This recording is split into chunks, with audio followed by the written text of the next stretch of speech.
guru kita bersama yang mulia Kiai Haji Hasan Ali, kemudian Kiai Haji Muhammad beserta seluruh keluarga besar Ponpes Darul Muta'allimin yang saya cintai, yang saya muliakan, segenap hadirin hadirat, bapak-bapak, ibu-ibu, khususnya para pemuda-pemudi umat baginda Nabi besar Muhammad yang selalu dimuliakan oleh Allah Subhanahu wa taala. Alhamdulillah, segala puji dan syukur kehadirat Allah. Dialah Allah yang maha besar. Dialah Allah yang maha besar. Yang besar selain Allah kecil. Dialah Allah yang maha kaya. Yang kaya selain Allah miskin. Dialah Allah yang maha perkasa, yang maha kuat. Yang perkasa selain Allah, yang kuat selain Allah lemah. Dialah Allah raja di atas para raja. Yang raja selain Allah hamba. Dialah Allah yang maha melihat. Yang melihat selain Allah buta terhadap warna-warna yang jauh, buta terhadap warna-warna yang tersembunyi. Dialah Allah yang maha mendengar. Yang mendengar selain Allah tuli terhadap suara-suara yang jauh dan suara-suara yang dekat akan menulikannya. Dialah Allah yang maha hidup. Yang hidup selain Allah pasti akan mati. Yang ada selain Allah pasti akan tiada. Yang wujud selain Allah pasti akan binasa. Sedangkan hidupnya Allah, adanya Allah, wujudnya Allah kekal abadi, tidak akan pernah musnah dan tidak akan pernah binasa. Dan dialah Allah yang dimana pada sore hari yang mulia ini Allah jadikan ini tempat sebagai tempat turunnya rahmat. Allah jadikan hamba-hamba yang duduk di ini majelis pada sore hari ini hamba-hamba yang Allah berikan limpahan rahmat dan kasih sayang. Allah berikan maghfirah, pengampunan. Karena duduknya kita di ini majelis mendapatkan keberkahan dan kemuliaan daripada menuntut ilmunya Allah Subhanahu wa taala.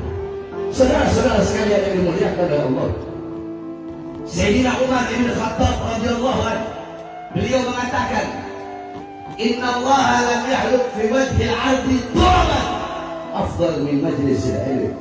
Sesungguhnya Allah tidak pernah menciptakan di muka bumi sejengkal debu, sejengkal tanah yang lebih mulia selain daripada tanah yang digunakan untuk menuntut ilmunya Allah Subhanahu wa taala. Saudara-saudara, kalian duduk pada sore hari ini, kalian duduk di sini untuk mendapatkan warisan Nabi Muhammad SAW. Nabi Muhammad tidak mewariskan harta, pangkat, jabatan, kekuasaan, emas, intan, permata, dinar, dirham. Bukan itu warisan Nabi Muhammad. Warisannya Nabi ilmu, amal, wara', khauf, akhlak, sabar, takwa, zuhud, ibadah, qanaah, amar ma'ruf, nahi munkar. Itu warisan Nabi Muhammad. Kita duduk di sini untuk mendapatkan warisan Nabi Muhammad. Maka ketika kita telah mendapatkan warisannya Nabi Muhammad, apakah ada warisan yang lebih mahal selain daripada warisan Nabi Muhammad?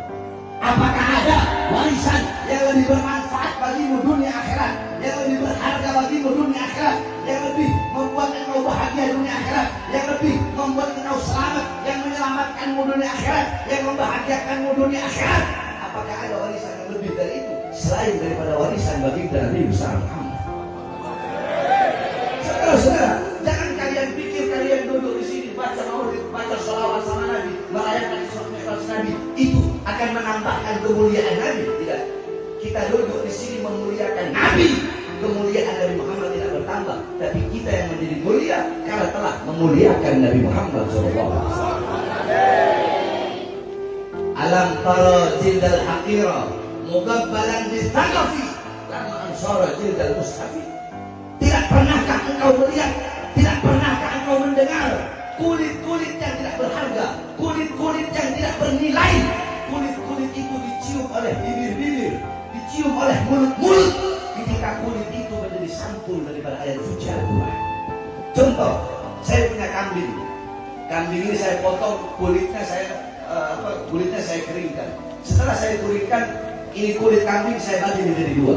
Kulit yang setengah saya bikin dompet atau saya bikin tas. Boleh nggak saya taruh di bawah? Jawab. Taruh di bawah boleh nggak? Megangnya harus punya wudhu apa enggak? Saya taruh dompet di belakang boleh nggak? Saya bakar boleh nggak? Kulit yang setengahnya lagi saya bikin sampul ayat suci Al-Quran. Boleh nggak menyentuh dengan pakai wudhu? Harus pakai wudhu. Ditaruh di tempat yang di bawahnya harus pakai akhlak, pakai adab. Kulitnya sama nggak? Dari kambing yang sama nggak?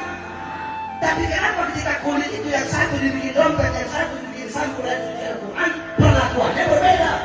Karena yang dibikin sampul ayat suci Al-Quran, kulit itu menjadi mulia karena menyatu dengan sesuatu yang mulia. Apa itu? Ayat suci Al-Quran. Nah, kita ibarat kulit Nabi Muhammad adalah Al-Quran yang selesai.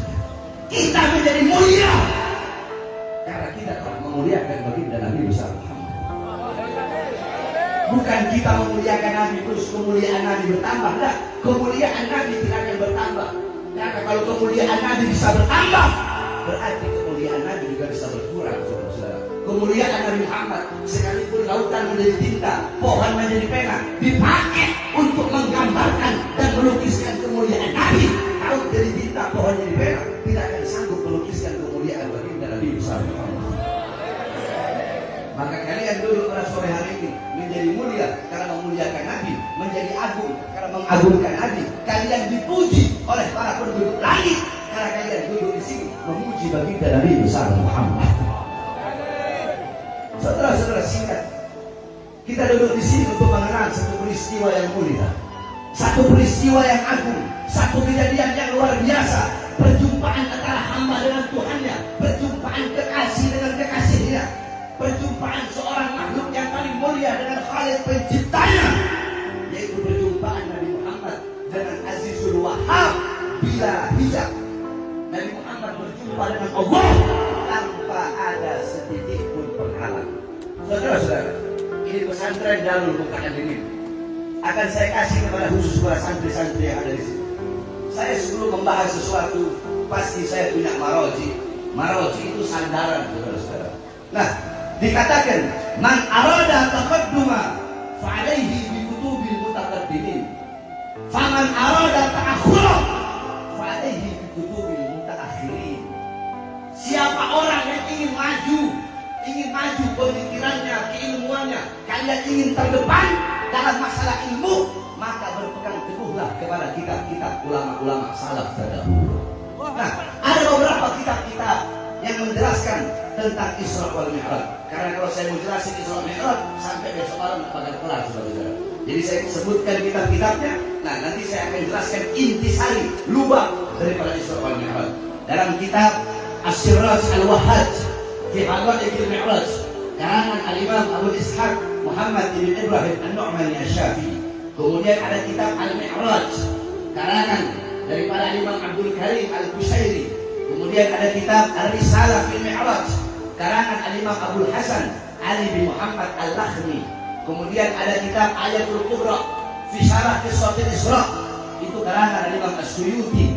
Kemudian ada kitab Al-Ayah Az-Zahimah Al-Bahira fil Mi'raj Sayyidu Ahli Dunya wal Akhirah, karangan Al-Imam Al-Hafidh Syamsuddin Muhammad ibn Yusuf Asy-Syami Ad-Dimashqi. Satu lagi kitab beliau Al-Ayat Al-Bayinat fil Mi'raj Sayyidu Ahli Al-Ardi was Samawat. Kemudian ada kitab An-Nurul Wahhaj fi Qissah Isra wal Mi'raj, karangan Al-Imam Ali Zainal Abidin bin Muhammad Al-Hadi Al-Barzanji, kakeknya pengarang Maulid Barzanji. Nah, itu kitab disyarahkan oleh cucunya, diberi nama kitab Tajul Ijtihad ala Nurul Wahhaj, karangan Al-Imam Ja'far bin Ismail Al-Barzanji. Kemudian ada kitab Qissatul Mi'raj, karangan As-Sayyid Usman Syaqq bin Muhammad Syaqq. Kemudian ada lagi kitab Afdhalul Manhaj fi Ismat Isra wal Mi'raj, karangan Asy-Syaikh Abdullah Mustafa Al-Maraghi. Kemudian ada lagi kitab Bawus Siraj fi Fadli Rajab wa Qissah Al-Mi'raj. Itu kisah menjelaskan Isra Mi'raj dan keutamaan bulan Rajab, karangan Imam As-Sayyid Muhammad Amin Al-Qurdi. Kemudian ada kitab Minhajus Syami Mukhtasar Mi'raj Syami, karangan Syekh Yusuf bin Ismail An-Nabhani.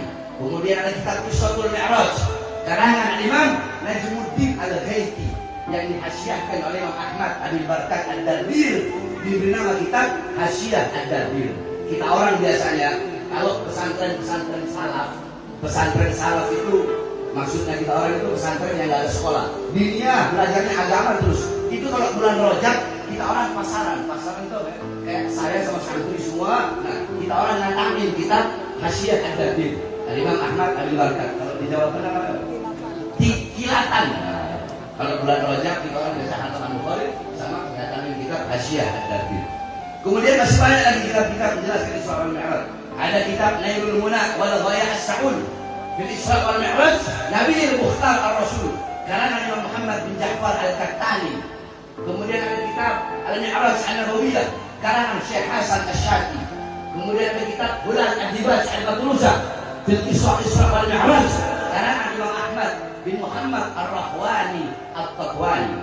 Kemudian belum. Kemudian masih banyak lagi ada kitab karangan guru kami Al-Anwar Al-Bahiyah fil Mi'raj Khairil Bariyah karangan Abuya Al-Imam As-Sayyid Al-Habib Muhammad bin Alwi Al-Maliki Al-Hasani. Kemudian ada kitab Yawaqit Taj Al-Wahad fil Isra wal Mi'raj karangan daripada Imam Muhammad bin Muhammad Al-Bagir Al-Kattani. Kemudian kitab Al-Isra wal Mi'raj Mu'jamul Kubra li Sayyidil Anbiya karangan Imam Syekh Nafi Al-Jauhari. Dan masih banyak lagi kitab-kitab yang menjelaskan tentang Isra wal Mi'raj. Engkau pelajari dengan benar-benar kitab-kitab yang saya sebutkan tadi, maka engkau akan mendapatkan hikmah, mendapatkan lubab, intisari betul-betul pelajaran yang luar biasa daripada kisah Isra wal Mi'raj. Singkat saudara-saudara, tadi telah dibacakan oleh Kiai Hasan ayat yang dimana Allah berfirman, Subhanalladzi asra bi'abdihi lailan minal masjidil haram ilal masjidil aqsa. Perhatikan baik-baik. Kita di sini ngaji. Allah mengawali ayat tersebut dengan kalimat Subhana. Dengan kalimat apa? Ayo semua doa bareng-bareng kita baca. Ikuti saya. Bismillahirrahmanirrahim. Keras. Bismillahirrahmanirrahim. Subhanalladzi asra bi'abdihi lailan minal masjidil haram ilal masjidil aqsa. Subhana bimakna tanzih, yakni tanzihullah min kulli su'. Subhana bimakna al-bara'ah, bara'ah lillah min kulli nafsin wa su'in wa mithli dhalik. Subhana. Jadi kalau ada yang pakai subhana, ayat Quran pakai subhana sama nggak pakai subhana itu nggak sama. Kalau ada ayat yang memakai diawali kalimat tasbih, kalau ayat itu menceritakan tentang tempat atau waktu atau kejadian atau sosok atau apapun itu, kalau pakai tasbih, pakai subhana sama nggak pakai subhana itu nggak sama. Kalau ada ayat pakai subhana awalnya, subhana diawali dengan kalimat tasbih. Kalau menceritakan sosok, berarti sosok itu sosok yang luar biasa. Kalau menceritakan tempat, berarti tempat itu tempat yang luar biasa.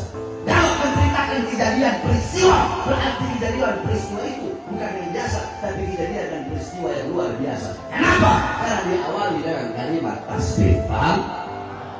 Nah, tadi kalian sudah bilang, sudah ikuti saya. Tasbih, yakni bermakna tanzih.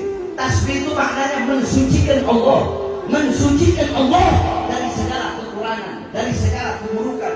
Baro'ah, melepaskan Allah dari segala aib, dari segala keburukan, kekurangan, kejelekan. Kenapa? Karena Isra wal Mi'raj adalah kalau orang-orang yang takdimul akil ala nakal, kalau orang-orang yang lebih mendahulukan akal daripada iman, maka ini kejadian tidak masuk akal. Karena ini kejadian tidak masuk akal, makanya Allah awali dengan kalimat Subhana untuk membuktikan bahwasanya tidak ada yang mustahil bagi Allah Subhanahu wa ta'ala. Paham? Subhana, paham? Subhanalladzi asra bi 'abdihi, maha suci zat yang telah memperjalankan pada malam hari abdihi, hambanya. Perhatikan, Allah memakai kata abd, hamba. Apa itu hamba? Al-abd, hamba yang utuh. Maksudnya hamba yang utuh bil jasad perlu ro'ah li'adatil hamba yang melihat pakai alat mata, mendengar pakai alat telinga, menyentuh pakai alat tangan, merasa pakai alat hati, berjalan pakai alat kaki. Itu hamba yang utuh. Sebab ada sebagian riwayat dari mereka berpatokan kepada hadis Sayyidatuna Aisyah radhiyallahu anha yang mengatakan Rasulullah Isra wal Mi'raj fil manam. Nabi Muhammad Isra Mi'raj itu cuma melalui mimpi, bukan hanya ruhnya saja, bukan jasadnya. Tetapi pendapat yang paling kuat, Nabi Muhammad Isra Mi'raj dengan jasad dan juga ruh. Kenapa? Karena dalam di ayat itu Allah memakai kata abad hamba, kecuali kalau Allah pakai kata mayit. Subhanallah di asra bi mayyitihi. Kalau mayit jasad nggak ada ruh. Kalau namanya hamba berarti ada ruhnya, jasadnya berjumpa dengan Allah tanpa ada sedikit pun penghalang. Subhanallah di asra bi mayyitihi.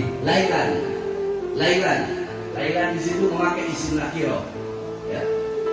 Contoh itu rumah. Saya bilang, saya pakai isim ma'rifat alif lam. Al-baitu isim ma'rifat artinya rumah itu.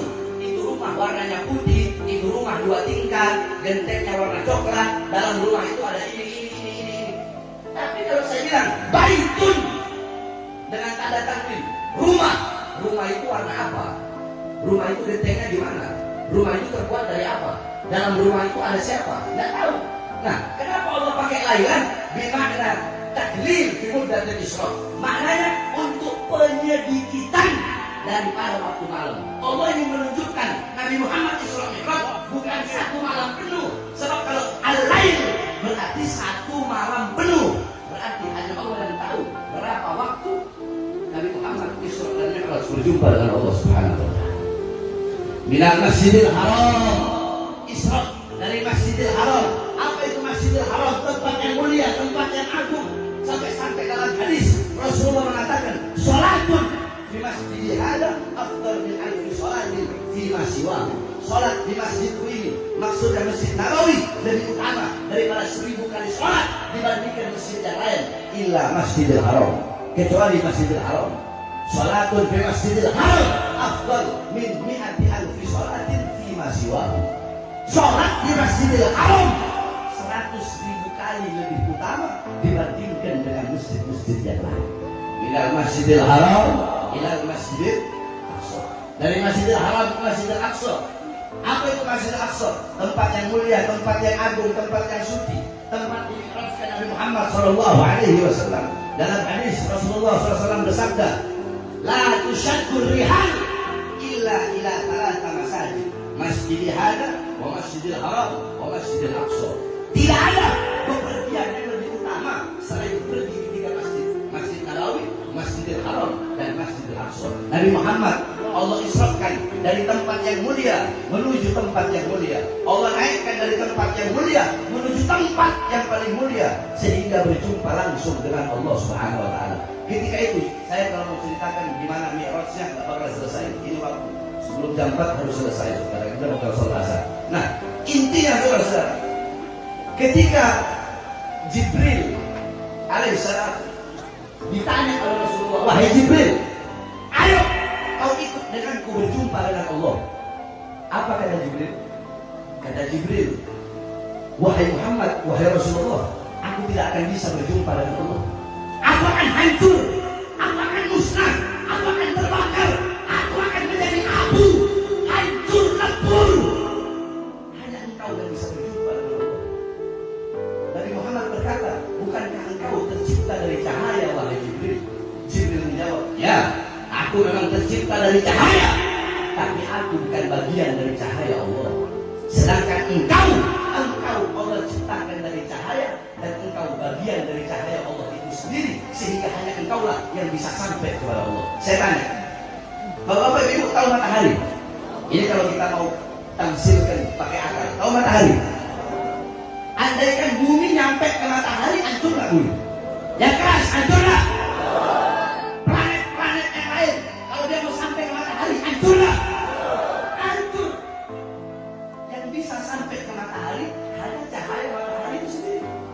Ketika dia mengeluarkan cahaya, nanti yang bisa balik ke dia cahaya dia sendiri. tidak ada yang bisa berjumpa dengan Allah kecuali bagian dari cahaya Allah itu sendiri, yaitu baginda Nabi besar Muhammad SAW. Paham? Paham? Loh, Beb, hadisnya apa, Beb? Kalau Nabi Muhammad itu tercipta dari cahaya Allah. Jabir bin Abdullah Al-Ansari radhiyallahu anhu, "Qultu ya Rasulullah, bi abi wa ummi akhbirni an awwal syai'in khalaqallahu qabla asya." Qala ya Jabir, khalaqallahu qabla asya nura nabiyyika Muhammadin sallallahu alaihi wasallam min nurih. Dari Jabir bin Abdullah Al-Ansari, beliau bertanya, "Ya Rasulullah, demi ayahku, demi ibuku, akhbirni, beritahu aku, siapa makhluk yang pertama kali Allah ciptakan sebelum Allah ciptakan apa-apa? Belum ada langit, belum ada bumi, belum ada surga, belum ada neraka, belum ada arsy, belum ada ghalam Allah, perannya Allah, belum ada syajaratul ahya, pohon kehidupan, belum ada syajaratul tuba, belum ada apa-apa. Yang ada hanya Allah. Sebelum Allah tidak ada apa-apa. Sesudah Allah tidak ada apa-apa. Makhluk yang pertama kali Allah ciptakan nur Nabi Muhammadin, cahaya nabimu itu cahaya Nabi Muhammad yang telah Allah ciptakan dari cahaya Allah Subhanahu wa ta'ala. Nah, saudara-saudara sekalian, bahkan para ulama ada yang mengatakan siapa yang lebih mulia, sendal Nabi Muhammad ataukah Jibril yang lebih mulia? Jibril tidak bisa berjumpa langsung dengan Allah, tetapi Nabi Muhammad bahkan sendalnya berjumpa dengan Allah Subhanahu wa ta'ala. Kenapa sendal itu menjadi mulia? Padahal sendal itu hanya dari kulit, sebagaimana yang saya jelaskan tadi pertama. Sendal itu hanya dari kulit, tapi sendal itu menjadi mulia karena menyatu dengan sesuatu ya. Apa itu? Telapak kaki indah baginda Nabi besar Muhammad. Nah, kalau saya menceritakan tentang Isra Mi'raj ini, banyak kejadian-kejadian. Bagaimana ketika Allah memilihkan buruk sebagai kendaraan Nabi, bagaimana Nabi Muhammad di langit berjumpa dengan para Nabi dan para Rasul. Bahkan Nabi Muhammad pernah berjumpa dengan satu malaikat yang punya 1000 tangan, di setiap tangannya punya 1000 jari. Panjang kalau mau saya ceritakan. Intinya, intisari Isra Mi'raj adalah Nabi Muhammad diundang oleh Allah, dipanggil oleh Allah yang pertama, karena pada tahun tersebut adalah tahun huzn, tahun kesedihan bagi Nabi Muhammad. Karena di tahun yang sama, paman dan istri yang beliau cintai wafat di tahun yang sama. Allah ingin menghibur Nabi Muhammad yang sedih dengan perjalanan Isra wal Mi'raj. Kemudian yang paling utamanya, yang paling pentingnya, Allah undang Nabi Muhammad untuk menerima satu perintah yang mulia. Ketika Allah memerintahkan perintah-perintah yang lain, cukup melalui Al-Quran. Allah perintahkan puasa, cukup melalui Quran. Allah perintahkan haji, cukup melalui Quran. Allah perintahkan sedekah, cukup melalui Quran. Allah perintahkan menuntut ilmu, cukup melalui Quran. Allah perintahkan apapun, cukup melalui Quran. Tapi ketika Allah perintahkan perintah yang satu ini, tidak cukup melalui Quran. Allah undang langsung Nabi berjumpa dengan Allah untuk menerima perintah tersebut, karena begitu mulia, begitu agung, begitu penting, dan begitu harus kita dahulukan perintah tersebut. Karena langsung ibarat kata begini, saya kalau mau nyuruh perintah-perintah yang biasa lewat WhatsApp cukup, Lil beli ini, Lil Jalil pergi ke sini, Lil ke sana, Lil ke sana, Lil ke sana. Tapi kalau saya menyuruh sesuatu yang penting, Lil sekarang datang ngadep ke ruangan, langsung Lil begini. Paham? Nah, perintah tersebut saking pentingnya, saking utamanya, Allah undang Nabi untuk langsung mendapatkan perintah tersebut. Apa perintah tersebut? Perintah tersebut adalah sholat. Tolong yang rokok mati rokok ya. Nanti habis saya ceramah silahkan rokok. Saya juga rokok soalnya. Cuma kalau di majelis ini kita harus punya adab, harus punya jangan suka ngomong akhlak, adab. Tadinya nggak ada akhlak, nggak ada adab, nggak ada praktek. Bilang 3 orang dibilang Habib Bahar radikal, Habib Bahar intoleran, Habib Bahar provokator.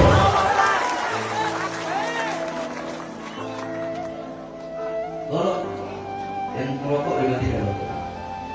Nah, jadi saudara-saudara, tadi Kiai Hasan sudah bawa satu hadis. As-shalat imaduddin, sholat itu tiang ada. As-shalatu ra'sul ibadah, sholat kepalanya ibadah. Sholat itu kepala ibadah, pemimpinnya amal ibadah. Semua amal ibadah yang lain itu mutabe, pengikut.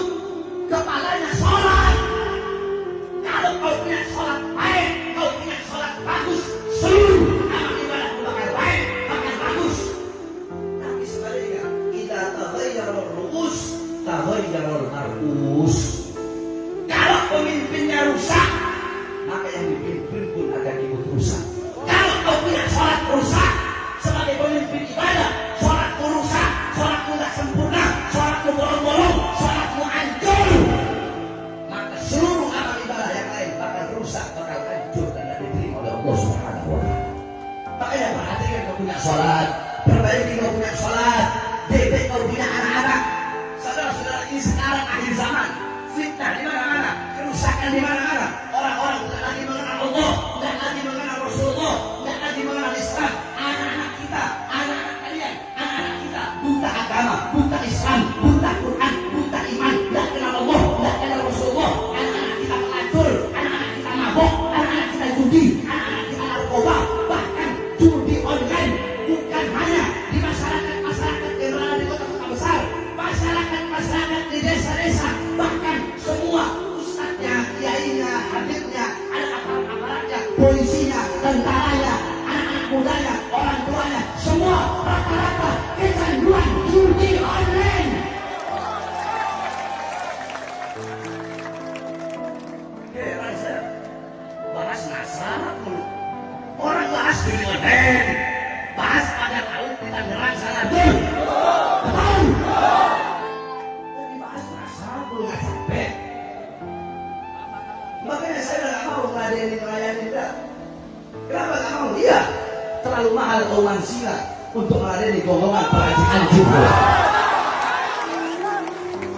Saudara-saudara, kalian tahu, saya datang kemari bawa anak saya, Ali, yang di sini, umur 6 tahun. Saya bawa Alia, Bajira, mereka lagi libur sekolah. Saya dengar kemarin katanya, Beb, ada yang nolak. Saya datang bawa anak-anak saya untuk membuktikan bahwa saya tidak bisa diancam oleh siapapun.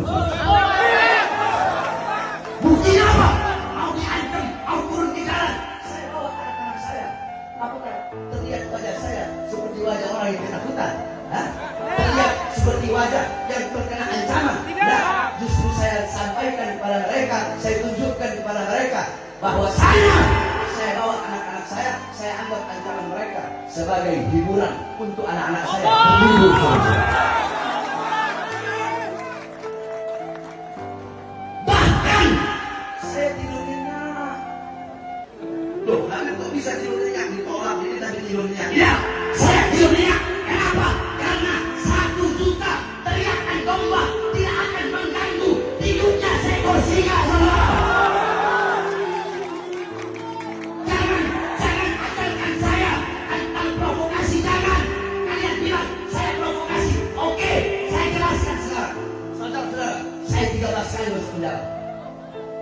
Saya keluar masuk penjara, baru bebas 1 hari, langsung dibawa ke Nusa Kambangan. Bebas dari lapas Gunung Sindur, belum 1 bulan, masuk lagi kasus KM50, saudara. Jadi jangan. Saudara-saudara, saya dibilang provokasi, dibilang pemecah belah. Sekarang saya tanya, Anda masyarakat Malang, jawab yang keras. Saya bebas dari lapas Gunung Sindur itu siang tahun 2021. Kalian dengar? 2021 saya bebas. Siang saya keluar, malamnya ngumpul semua. Habaib, kiai-kiai, ustaz-ustaz, umat ngumpul jambut saya. Saya bilang dalam hati, ini kalau saya ceramah pasti saya ditahan. Tapi gak apa-apa, ada risiko perjuangan. Saya bilang, pertanyaannya, apa isi ceramah saya yang membuat saya ditahan lagi? Kan itu pertanyaannya. Apa isi ceramah saya yang dibilang provokasi, yang dibilang meresahkan? Pertanyaannya, isi ceramahnya apa? Kan itu. Mau tahu? Ibu mau tahu nggak? Mau tahu? Waktu itu saya ceramah, saya bilang, hei Jokowi, hei Presiden, hei Panglima TNI, hei Kapolri, hei pejabat, hei aparat. Waktu itu musim corona. Saya bilang, rakyat kalian kurung dalam rumah, tapi tidak kalian kasih makan, tidak kalian berikan kebutuhan pokoknya. Kalian mau bikin hidup rakyat atau mau bikin mati rakyat? Saya tanya, itu provokasi? Jawab, provokasi. Provokasi. Itu meresahkan atau pembelaan? Atau pembelaan? Jawab yang jujur. Kalau provokasi, tidak provokasi. Hah? Siapa yang saya bela? Siapa yang saya bela? Yang kedua, saya bilang, hei para pejabat, hei para aparat, berapa banyak warung-warung kecil, warung-warung Sunda, warung-warung Betawi, warung-warung Batak, warung-warung Jawa, kalian tutup di masa corona, tapi perusahaan-perusahaan besar, perusahaan-perusahaan asing tetap buka di masa corona. Itu provokasi, meresahkan. Terus apa? Apa? Apa? Siapa yang saya? Siapa yang saya? Yang ketiga saya bilang, hei pejabat, hei aparat, hei para pemangku kekuasaan, hei para anggota dewan. Berapa banyak pemuda-pemuda yang pengangguran di masa corona? Pemuda-pemudi banyak yang pengangguran, tetapi tenaga kerja dari asing terus kalian kirim dari Cina ke daerah Polewali, apa ke daerah Morowali. Padahal lagi musim-musim corona, pengangguran banyak, tapi tenaga kerja kalian kirim dari Cina. Itu provokasi. Provokasi. Meresahkan. Terus apa? Apa? Apa? Setelah selesai saya ceramah, besok malamnya saya dibawa lagi langsung ke Nusa Kambangan. Tangan saya di borgol tangan, borgol perut, dari borgol tangan nyambung ke perut, dari borgol perut nyambung ke kaki. Kenapa? Ya selama saya itu yang membela bangsa dan rakyat terus. Yang saya bela rakyat, yang saya bela masyarakat, masyarakat yang susah, masyarakat yang kelaparan, masyarakat yang dibohongi oleh para penguasa pecat, penguasa biadab, masyarakat yang kelaparan, masyarakat yang diberikan janji-janji palsu. Yang saya bela masyarakat rakyat yang susah, yang kelaparan, yang menderita. Oleh karenanya bagi saya, untuk bangsa, untuk rakyat, untuk NKRI, untuk Indonesia, untuk darah putih, jangankan di penjara, nyawa saya, jiwa saya, darah saya, murah harganya, tumpah untuk bangsa dan rakyat Indonesia, saudara. Kalian apa yang sudah kalian bikin buat bangsa dan rakyat ini? Jadi jangan ajari saya tentang provokasi. Saya tanya, selama saya berusaha gitu, pada 5 menit, sahabat di Isra Mi'raj tadi, ilmu bukan? Ilmu bukan? Jadi jangan. Makanya kalau melihat isi ceramah saya, lihat yang penuh. Jangan hanya melihat dengan mata hasut, dengan mata iri, dengan mata dengki, dengan mata kebencian. Saya sampaikan kepada kalian, sampai kiamat kalian ingin menghancurkan Ba'alawi, ingin menghancurkan para habaib. Demi Allah, kami para habaib, semakin kalian tempat, kami bagaikan besi yang akan semakin panas dan menjadi pedang yang terhembus oleh pahlawan. Jangan. Saya ceramah bela rakyat.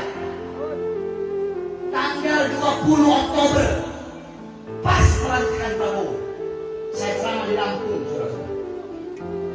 Banyak yang ngomong begini, Habib Bahar, kalau Prabowo jadi presiden, bakal keok, bakal takut, nggak berani lagi kritik pemerintah.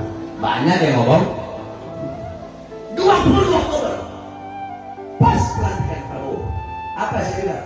Hei Prabowo, jika engkau mengeluarkan kebijakan-kebijakan yang menguntungkan rakyat, yang membahagiakan rakyat, kami rakyat akan dukung penuh 1000%. Betul? Kalau Prabowo kabinetnya, pemerintahannya pro kepada rakyat, dukung apa tidak? Dukung apa tidak? Dukung apa tidak? Wajib kita sebagai rakyat untuk mendukung, membantu program-program pemerintah yang menguntungkan rakyat. Tapi ada belakangnya, bro. Saya bilang, tapi kalau sampai Prabowo dan pemerintahnya engkau mengeluarkan kebijakan-kebijakan yang menyengsarakan rakyat, yang memiskinkan rakyat dan menguntungkan asing, maka akan saya lawan kalian sampai titik darah penghabisan. Allahu Akbar. Allahu Akbar. Indonesia merdeka. Merdeka. Merdeka. Allahu Akbar.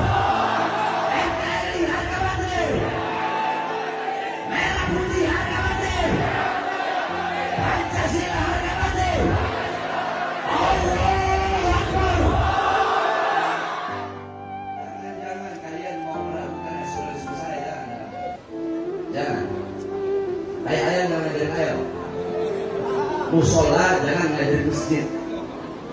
Paham? Paham? Jadi saudara-saudara saya yang dimuliakan oleh Allah, Pilpres sudah selesai, betul? Pilkada sudah selesai, betul? Kalau ada yang kemarin-kemarin berantem gara-gara beda pilihan presiden, beda pilihan gubernur, beda pilihan bupati, banyak kan sini? Sekarang saatnya kita bersatu, betul? Tidak ada lagi saling menghina, saling mencaci, saling memaki. Kita sesama umat Islam harus bersatu dengan satu. Kita disatukan dengan apa? Ukhuwah. Kita disatukan dengan ukhuwah Islamiyah. Adapun yang di luar Islam, yang Kristen, yang Buddha, yang Hindu, yang Katolik, walaupun mereka bukan saudara seagama, tapi mereka adalah saudara kita, ukhuwah wataniyah, saudara kita sesama bangsa. Satu bendera, satu tanah air, satu NKRI, dan satu merah putih. Jadi dahulukan bersatu. Dan terus di mana dibilangnya saya memecah belah, goblok? Nah, para ustaz dan kiai bersama para habaib harus bersatu. Hanya orang bodoh yang terpengaruh dengan gomongan dan anjing yang ingin memisahkan para habaib dengan para kiai. Kalau orang-orang yang pintar, ya, orang-orang yang pintar, mereka tidak akan terpengaruh dengan hal seperti itu. Makanya saya tidak mau bahas. Saya tidak mau bahas. Kenapa? Karena walau bagaimanapun mereka adalah umat Nabi Muhammad SAW. Mereka umat Nabi Muhammad. Para ulama, para ustaz, para kiai sebagai pewaris keilmuan Nabi Muhammad.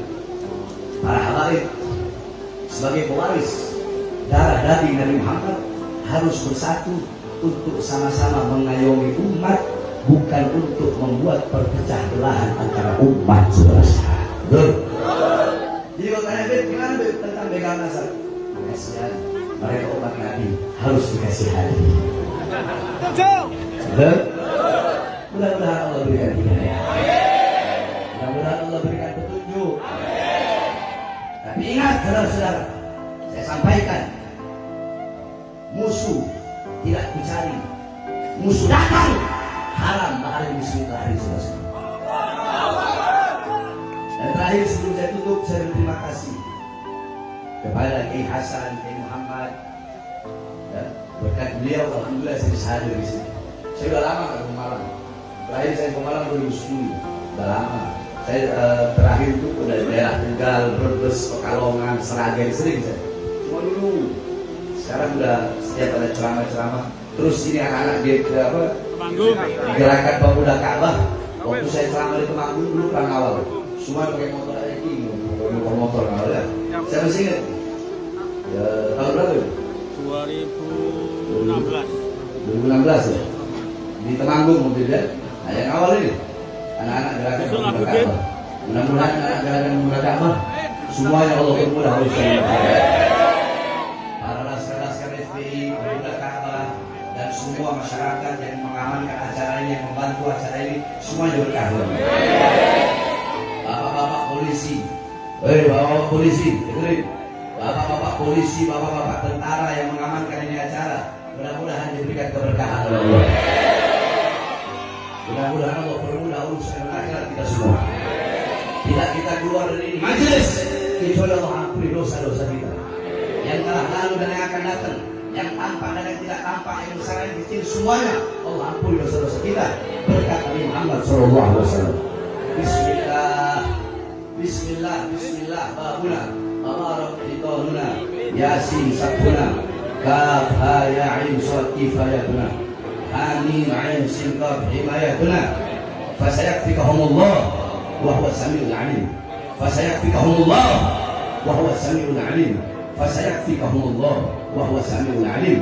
Wa sallallahu alaihi wasallam Muhammadin wa ala alihi washabbihi wa alihi wasallam walhamdulillahi rabbil alamin. Sebelum saya tutup, saya ingatkan sekali lagi, jangan pernah ancam-ancam saya. Karena saya orang yang tidak makan dengan ancaman. Karena saya setiap keluar rumah untuk menyampaikan kebenaran, saya bawa kain kafan mau pulang 3 ikhlas kalau